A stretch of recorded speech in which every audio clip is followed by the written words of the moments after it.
The push to legalize marijuana is now on the doorstep of Congress, quite literally. Yeah, the first pot dispensary in the nation's capital now set to open this month. So will that nudge along efforts to decriminalize pot? ABC's Devin Dwyer is live in Washington with this one. Good morning, Devin.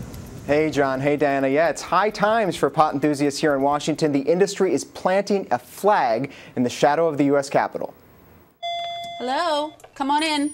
Under watchful eye, medical marijuana will soon for the first time go on sale here, a so-called wellness center just 8 blocks from the U.S. Capitol. This is what we call the product selection and payment room. These jars will be filled with multiple varieties of cannabis, and on those empty shelves, Vaporizers, water bubblers. What about brownies, cookies, drinks? Absolutely. The dispensary in D.C. is illegal under federal law, which still bans the cultivation and sale of marijuana. But enthusiasts say a safe and profitable business here could help change lawmakers' minds. A recent Pew poll finds a majority of Americans, 52%, now favor legalizing the drug. Medical marijuana is already allowed in 18 states plus D.C. In Colorado and Washington, pot is now available without a prescription for recreation. President Obama told Barbara Walters last year he's rethinking federal prosecution of some marijuana users. It does not make sense for us to focus on recreational drug users in a state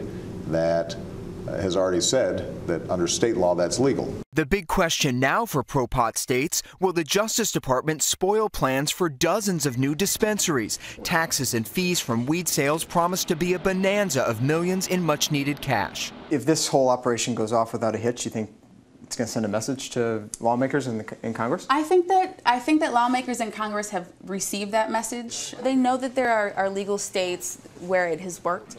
So far this year, 7 bills dealing with marijuana have been introduced in the House, including one that would end the federal ban. But all those face an uphill climb, which means for now, John and Diana, that new dispensary over on Capitol Hill is still at odds with federal law. Now, isn't that interesting? Right underneath their noses and not knowing what's going to happen. So now once they set up shop, I guess the question is how easy is it going to be to get this marijuana in D.C. once the dispensaries are open and they're available for everyone? Well, they say this is definitely not going to be a weed free-for-all in the Capitol. There's some pretty tight rules by the district. You've got to be a resident here. You have to have one of the qualifying diseases. It's a very short list, like MS or AIDS. Then you've got to buy a license. You've got to get approved by a doctor. You've got to get it certified, pay an application fee. So I don't expect that we'll be seeing any marijuana sort of free-flowing through the halls of Capitol Hill anytime soon. Devin, any concern that the Justice Department might try to crack down on these dispensaries? Well, it's hard to believe. I mean, the Department of Justice headquarters is just 4 miles from that dispensary that we were at. General manager said, you know, she's not worried about it, but we'll see what they do in the next few weeks. I just want to open up the Dorito shop right next door to the dispensary. And the brownie shop right next to the Dorito. Yeah, we'll retire. Devin Dwyer, thank you.